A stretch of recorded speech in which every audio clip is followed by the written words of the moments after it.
Bonsoir, bienvenue dans le journal de la rédaction de TV 78, 26 minutes pour faire le tour de l'actualité locale. Voici les titres de ce jeudi 19 décembre. Faire une pause entre deux achats de Noël, la start-up saint-quentinoise Sikio a installé 2 de ses cabines de relaxation au sein de l'espace Saint-Quentin à Montigny-le-Bretonneux, une présence après un tour de France réalisé par l'entreprise. Dans cette édition, direction un autre centre commercial Grand Plaisir. Depuis le mois de novembre, une boutique, le Bar à Innovation, propose de découvrir des objets connectés, top 3 des cadeaux à mettre au pied du sapin. Et puis les vacances de Noël débutent demain soir. Notre sélection d'idées de sortie à suivre. Nous parlerons également des animations au domaine de Dampierre en Yvelines et d'un marché de Noël aux accents malgaches à Versailles.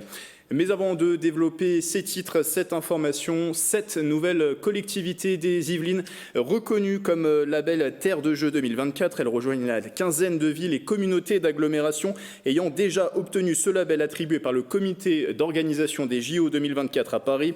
On retrouve Trappes notamment, mais aussi Les Clés-sous-Bois, Versailles, Rambouillet ou encore Mantes-la-Jolie. Terre de Jeux 2024 doit permettre à chacune de ces collectivités de contribuer à l'événement sportif par la célébration, l'héritage et l'engagement. Et pour rappel, plusieurs sites saint-quentinois accueilleront des épreuves de ces JO 2024. C'est une première à Morpa. Un scanner dernière génération a été inauguré hier au centre médical des Pyramides. Cet équipement permet de faire des diagnostics plus précis et plus rapides. Les détails avec Aurélie Ronce. Après 5 mois de travaux, ce scanner dernière génération vient compléter le plateau technique du centre médical des Pyramides. Parmi ses avantages, un confort pour le patient et un diagnostic plus précis pour les professionnels.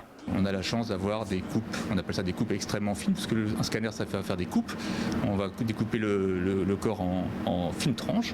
Donc là on va arriver sur des coupes de jusqu'à 0,3 mm. Donc on a un diagnostic très précis, très fin et un scanner très rapide. Donc un poumon par exemple, ça va se faire entre 2 et 3 secondes.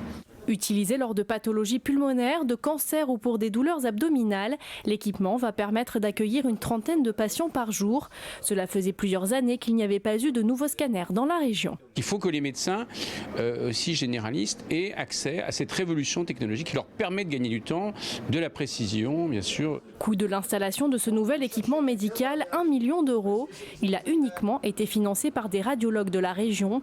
La ville a été un soutien logistique. Nous les avons accompagnés en essayant de faire au mieux pour que l'installation se fasse au plus vite, notamment sur les installations électriques. C'est un plus sur le territoire et d'ailleurs le plan local d'urbanisme de Morpa, le nouveau plan local d'urbanisme qui a été voté par l'ensemble des élus du conseil municipal en septembre dernier, permettent aujourd'hui au centre médical même de se développer.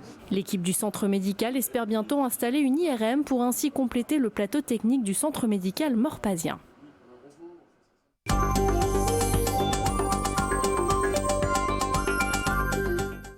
Se relaxer en seulement 10 minutes, c'est le pari d'une start-up ski Sikio qui est incubée au Ski Cube à Guyancourt. 2 cabines sont installées jusqu'à samedi dans les rues piétonnes de l'espace Saint-Quentin. Le centre commercial Sikio propose gratuitement une pause aux passants en plein rush des achats de Noël. Le reportage de Manon Varaldo. Après un tour de France d'une durée de 2 mois et demi, Sikio fait étape avec ses 2 cabines dans les rues piétonnes de la zone commerciale de l'espace Saint-Quentin. Sikio signifie fœtus en finnois. Le fondateur est parti de cette idée pour lancer sa start-up. Est-ce que je peux ramener les gens dans cette plénitude quand on était bébé? Et donc toute l'idée en fait du concept, c'est de vous ramener en fait dans la plénitude. Donc on va déjà vous remettre dans la position fétale, parce que quand vous dormez la nuit, la plupart du temps vous dormez en fait en position fétale. Et puis après il y a tout un tas de choses. À bord d'un siège chauffé, cette jeune femme vient de vivre une balade en forêt. Ça appuie sur pas mal de points de tension et c'est une machine assez intelligente qui fait un calcul assez spectaculaire du corps. C'est un siège massant qui nous ramène un petit peu à un état d'hypnose, un mélange d'hypnose et de méditation. Cette femme est sophrologue et a testé la cabine Sikio. La séance dure une dizaine de minutes. On nous masse les pieds et les mains en plus, parce qu'il y a un massage du dos, des épaules, enfin on peut avoir ce genre de choses, avec effectivement de la musique douce et puis une voix qui peut nous emporter dans d'autres espaces pour permettre entre guillemets, un lâcher prise. C'est avec un tour de France que Sikio s'est fait connaître dans plus de 15 villes. Cette start-up propose un financement participatif. Les gens vont être intéressés au chiffre d'affaires pendant 5 ans et vont pouvoir récupérer jusqu'à 3 fois la mise. Et l'idée, en fait, c'est qu'on a mis un ticket d'entrée qui est le plus bas possible, c'est à partir de 50 €. Sikyo a collecté 25 850 € avec ce Tour de France. Il fait étape à l'espace Saint-Quentin jusqu'au samedi 21 décembre. À quelques jours de Noël, justement, direction deux autres centres commerciaux, Westfield, Parly 2 et Vélizy 2, une période préparée depuis plusieurs mois, année d'autant plus importante depuis le rachat du groupe Westfield par Unibail-Rodamco avec des changements stratégiques à la clé. Les précisions avec ce sujet de Nicolas Dandry et Mickaël Elmidoro. Depuis le rachat en 2018 de Westfield par Unibail-Rodamco pour plus de 20 milliards d'euros, la marque s'affiche sur les murs du centre commercial Vélizy 2 depuis septembre 2019, avec un changement stratégique, de nouvelles possibilités et une augmentation de la fréquentation. Westfield, c'est vraiment le standard, le label mondialement reconnu par les grandes marques internationales. Et donc nous serons mieux en mesure de faire venir des marques très iconiques. Même situation pour Parly 2 avec Westfield, le centre commercial aux 184 boutiques et 15 restaurants attire des nouvelles marques. C'est le cas d'Abercrombie & Fitch qui implante son deuxième magasin en France. Westfield Parly 2 est un lieu de shopping, une référence de shopping de l'Ouest parisien, mais également et surtout un lieu de vie, un lieu de rencontre, d'échange. Et pour cela, le visiteur est au cœur de cette problématique. Nous travaillons sur une programmation événementielle et d'animation assez inédite. Tout cela pour que le client en fait ait une expérience très développée, très riche lorsqu'il vient ici. Faire son shopping. Le déploiement de la marque Westfield se poursuivra en 2020 et 2022 dans les centres appartenant au groupe Unibail-Rodamco, notamment en Europe, aux Pays-Bas et en Allemagne. Au pied du sapin de Noël, le Père Noël justement va déposer livres, jouets, vêtements, voilà plein d'accessoires, mais aussi depuis quelques années, ce sont les objets connectés qui ont rejoint cette liste des cadeaux. Depuis le mois de novembre, un bar à innovation est installé au centre commercial Grand Plaisir. Il vous fait découvrir des technologies présentes sur le marché français. Top 3 avec Mélanie Poquet.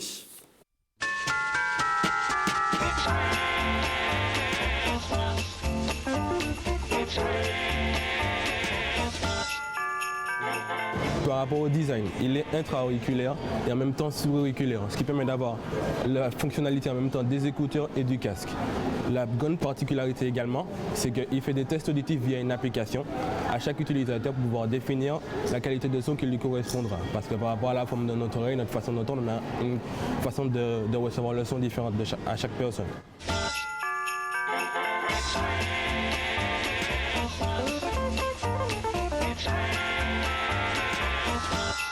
Donc il y a un fichier de langue assez fourni, 74, c'est quand même conséquent. Et en fait, il est doté d'une connexion 4G illimitée, inclus pendant 2 ans, qui vous permet de pouvoir, en parlant simplement, d'avoir la traduction orale et écrite de ce que vous dites via l'appareil. Bonjour, comment allez-vous? Hello, how are you? Il est traduit à l'oral et à l'écrit. Il y a le créole, il y a le zoulou dedans, le tchèque, le vietnamien, le japonais, tout ce qu'il faut.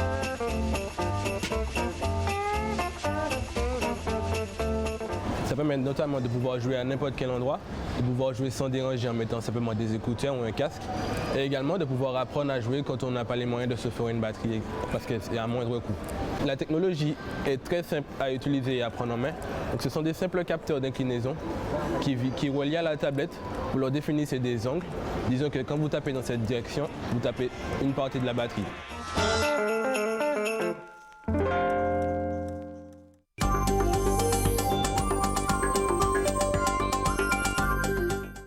Après les idées cadeaux, les idées de sortie, à présent dans ce journal, pendant les vacances de Noël, c'est bien sûr l'occasion de passer du temps en famille, à la maison ou lors de sorties. Et en cette année, les villes se sont passé le mot puisque les rendez-vous sont très cinéphiles. Mélanie Poquet, bonsoir. Bonsoir. Pour vos idées de sortie, vous nous faites voyager au sein du 7e art, justement. Oui, c'est bien ça, Grégory. Les fans de cinéma vont être ravis et tout particulièrement les amoureux de Star Wars, Les Clés sous bois, nous rendent hommage aux 40 ans de la saga de George Lucas et surtout aux passionnés parce que tous les objets et jouets que vous pourrez découvrir leur appartiennent.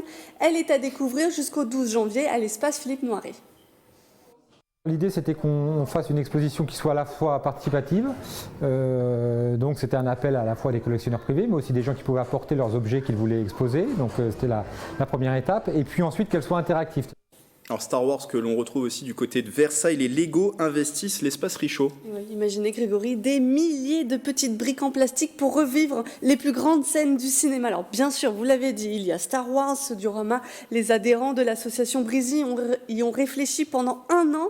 Leur travail est composé de près de 300 000 pièces, mais on peut passer de longues minutes à chercher Maître Yoda, Luke Skywalker ou encore Dark Vador.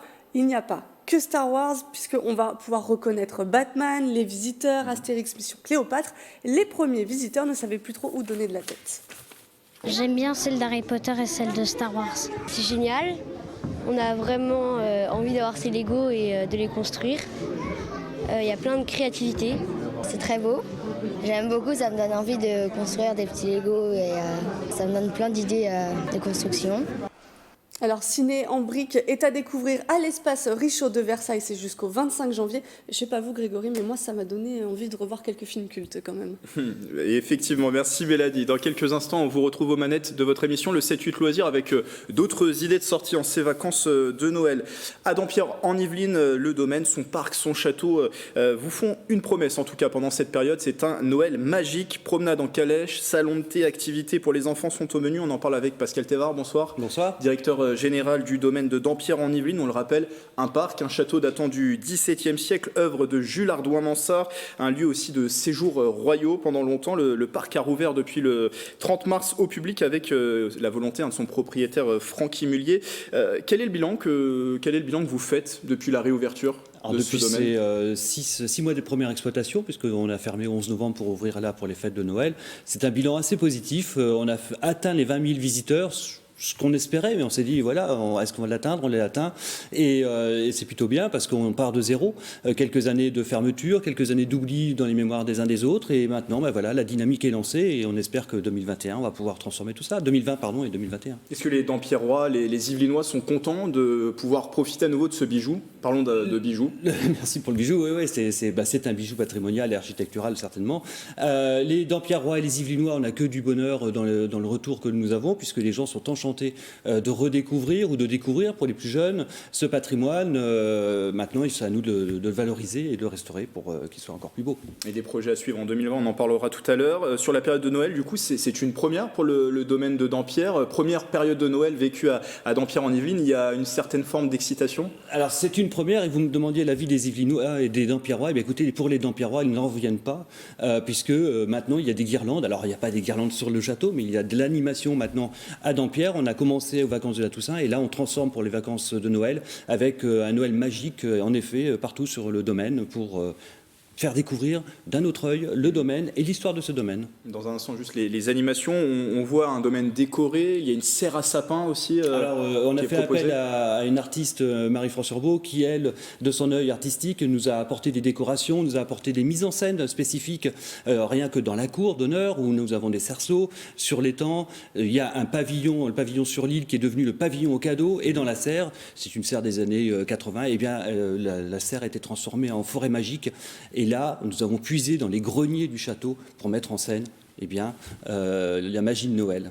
Le programme des animations, c'est du 21 décembre au 5 janvier. C'est assez riche. Promenade en calèche, qui est d'ailleurs l'une des spécialités du domaine de Dampierre, où il y a un projet de musée de calèche qui est en réflexion. C'est plus qu'en réflexion, puisque je ne vais pas tout annoncer, mais en tout cas en 2020, les travaux commencent pour que le musée des attelages puisse ouvrir en septembre 2021. Voilà, vous avez la primeur.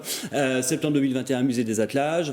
Et puis l'attelage est important pour Dampierre, parce que c'est un moyen de découvrir d'une autre approche les jardins, mais aussi de rentrer dans la partie forestière qui est interdite au public. Et là, donc du coup, par cette balade, eh bien, vous découvrirez les daims, les sangliers, et puis le patrimoine qui est aussi présent dans cette partie. Et puis pour les fêtes de Noël, évidemment, les mules, puisque les calèches sont tirées par des mules, sont parées de grelots.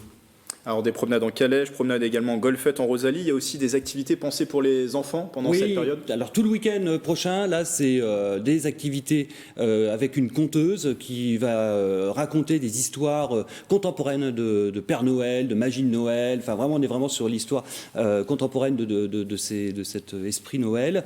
Il y a le Père Noël évidemment samedi dimanche, parce que ça on peut pas y passer, avec distribution de bonbons, etc. Enfin s'il vient avec ça rempli en tout cas. Et puis tout le des vacances et on a mis à disposition des carnets de dessin où les enfants peuvent dessiner avec sur des petites tables qu'on a installées, faites avec de la récupération de troncs de bois. Enfin, on a vraiment fait le côté environnemental et biodiversité est mis à l'honneur sur cette forêt magique. Et du coup, les enfants pourront repartir avec leurs dessins coloriés. Avec seulement 2 jours de fermeture, les 25 décembre et 1er janvier, bien évidemment. Alors, toutes les infos sur ces animations sont à retrouver sur le site internet du domaine de Dampierre. Alors, en 2020, si on parle des grands projets qui attendent le domaine, justement, il y a les premiers travaux du château qui vont démarrer, le château qui est encore fermé au public. Alors, le château lui-même est encore fermé au public. La volonté du propriétaire, c'est d'aller vite. Ce patrimoine a besoin d'être restauré. Maintenant, il faut le sauver. Et c'est ce qu'il a engagé. Donc, le chantier commence dès la fermeture pour des magies de Noël. Le 6 janvier, les échafaudages arrivent. Et pendant 2 ans, le château va être en restauration, en travaux, pour refaire les couvertures, les charpentes, les menuiseries, etc. Donc l'objectif, c'est de l'ouvrir L'objectif, c'est de l'ouvrir très rapidement, d'avoir les jardins restaurés, de pouvoir ouvrir pour présenter les collections du propriétaire à l'intérieur du château d'ici 24 à 36 mois, d'avoir ce musée de l'attelage. Et évidemment, ouvrir un domaine, pour nous, c'est difficile pendant ce temps-là. Eh bien, nous allons jouer sur la vie du chantier, puisque à partir du printemps, au mois de mars-avril, vont se mettre en place des visites sur un échafaudage spécifique, mais pour être au cœur du chantier et suivre les évolutions, approcher les métiers d'art, comprendre mieux l'histoire de l'architecture, la construction du château, vraiment à 2 doigts de toucher le château. Eh bien, le public pourra vivre cette émotion. Et la cerise sur le gâteau, c'est qu'au sommet de cet échafaudage, la plateforme surplombera le toit du château qui sera visible et évidemment tout le jardin et tout le parc. Et des trompe-l'œil qui cacheront aussi ces échafaudages. On n'a malheureusement pas le temps d'en parler, mais peut-être on pourra le voir au gré d'un reportage. Merci Pascal Thévard d'être venu en plateau, directeur général du domaine de Dampierre en Yvelines. D'autres animations bien sûr à suivre en cette période de vacances scolaires. Samedi, Trappes organise ses féeries. Rendez-vous à partir de 14h à l'Hôtel de Ville. Animation extérieure et intérieure, ateliers créatifs et parades féeriques au programme. Des patinoires, c'est la tradition également pendant les congés. 2 à 50 ans en Yvelines. À Guyancourt, c'est au pavillon Waldeck-Rousseau. Comptez 4 € pour 30 minutes. C'est 3 € pour 30 minutes au Clé-sous-Bois qui propose une formule écologique de la patinoire à l'espace Philippe Noiret. Enfin, samedi, une crèche vivante sera proposée à l'église Saint-Pierre-du-Lac ce samedi à 15h, je l'ai dit, et donc vous pouvez venir déguiser en mage, en ange, en berger ou également en mouton. Et Noël qui avait déjà débuté dans de nombreuses communes avec les traditionnels marchés de Noël qui se déroulent tout au long du mois de décembre, des idées de cadeaux locaux à y trouver. Le week-end dernier, la ville d'Elancourt organisait le sien, 4e édition de ce marché de Noël, 3 jours de festivités sur le parvis de l'Hôtel de Ville avec une trentaine de chalets installés et de nombreuses animations dont la traditionnelle patinoire, on en parlait il y a un instant. L'événement a attiré encore plus de personnes cette année. Les propos sont au micro de Manon Varaldo. D'une année sur l'autre, on passe de 4000 environ personnes à près de 6000.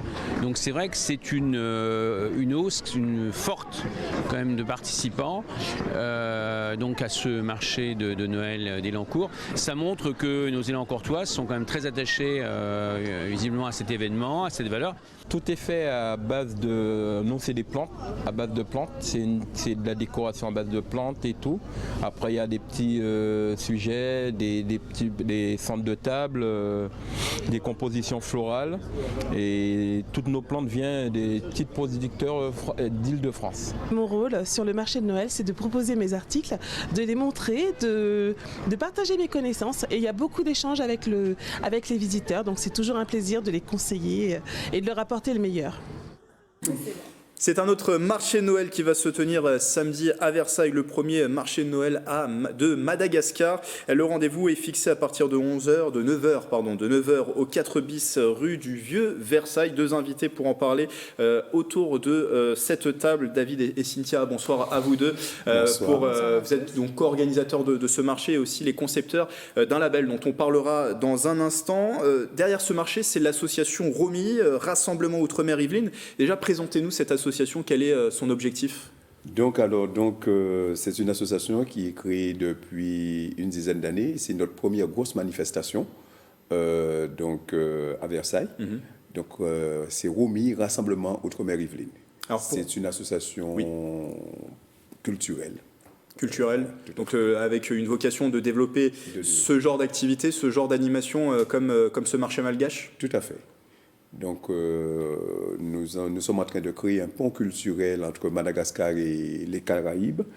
C'est la réalisation de rêves, puisque finalement Madagascar se trouve de l'autre côté du monde et les Caraïbes, et on n'a jamais vraiment communiqué avec nos compatriotes de Madagascar. Donc c'est une première occasion en réalisant donc ce premier marché Noël. Donc c'est pour ça que vous le dédiez à Madagascar, c'est faire ce pont finalement entre les Antilles et Madagascar, c'est ça? Exactement, c'est tout à fait ça, c'est pour tisser des liens entre Antilles et Madagascar qui et finalement n'est pas si loin l'un de l'autre vis-à-vis des cultures. Est-ce que les Malgaches, la communauté malgache est très représentée dans les Yvelines, en Île-de-France en général? Oui, exactement, on est très représentés. Alors le programme de ce marché qui se déroulera de 9h à 18h, déjà combien d'exposants seront présents pour ce marché de Noël? Il n'y en aura pas beaucoup, puisque au 4 bis du Vieux Versailles, c'est un petit espace. Donc c'est un marché Noël en miniature, c'est une première présentation, c'est aussi une manière de montrer ce qu'on est capable de faire. Et après, on pense que l'année prochaine, on pourra le faire avec beaucoup plus d'exposants. Avec de l'artisanat malgache, vous êtes venu avec plusieurs choses en plateau. Ça sera proposé lors de ce marché de Noël? Effectivement, ce sont ces produits qui seront proposés lors de ce marché de Noël, des produits qui sont très en vogue pendant ces périodes de fête. Là, on a des nappes de table, des sous-plaques, des sets de table. Et là, on a des assortiments de pochettes qui sont très utiles comme idée de cadeau exact.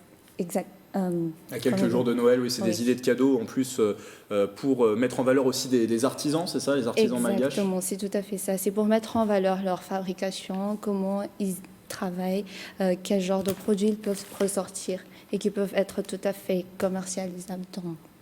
Donc ça, c'est ce qu'on pourra trouver lors de ce marché de 9h à 18h. Alors à 11h, il y a un autre rendez-vous dans ce marché. C'est une conférence pour présenter un label culturel qui s'appelle Flamboca, c'est ça? Oui, tout à fait. Donc c'est en même temps l'inauguration du label qui a été conçu aux Antilles, en Guadeloupe particulièrement, puisque je suis originaire de la Guadeloupe, et qui prend naissance à Madagascar.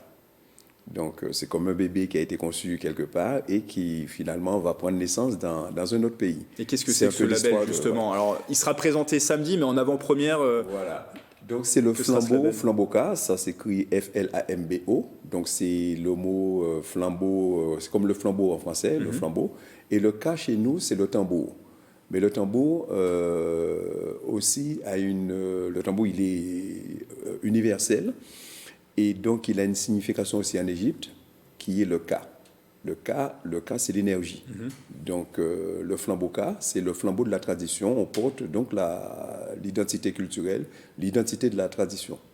Et donc, l'objectif, pourquoi le lancer, justement, ce label? Le lance, c'est dans un souci de préserver toutes nos traditions culturelles, donc de porter le flambeau et de défendre nos identités culturelles. Donc, on commence par Madagascar et on aura donc la présence de l'ambassadeur de Madagascar qui sera avec nous. La présence de l'ambassadeur de Madagascar en France, c'est un honneur de l'avoir sur cet événement? C'est un honneur puisque là, il vient donc nous permettre de lancer donc ce label qui va se développer donc à Madagascar et qui va défendre donc les artisans qui nous font donc ces beaux objets. Dernière question, qu'est-ce que vous attendez de ce marché? Quels sont les objectifs? Les objectifs de ce marché pour nous, principalement nous les Malgaches, c'est une visibilité du pays, une visibilité de nos artisans qui sont capables de produire ces magnifiques produits et également des liens culturels et de faire valoir notre culture. Et du côté de l'association, les objectifs, c'est de continuer et de travailler donc sur l'artisanat et aussi sur d'autres produits, les épices et le tourisme aussi, de développer l'écotourisme et aussi de développer le patrimoine de Madagascar. Toujours sous le label Flamboca. Merci à vous deux, en tout cas, d'être venus en parler en plateau. Je rappelle, un marché de Noël malgache à Versailles, ce samedi de 9h à 18h. Et c'est à cette adresse, le 4 bis rue du Vieux Versailles.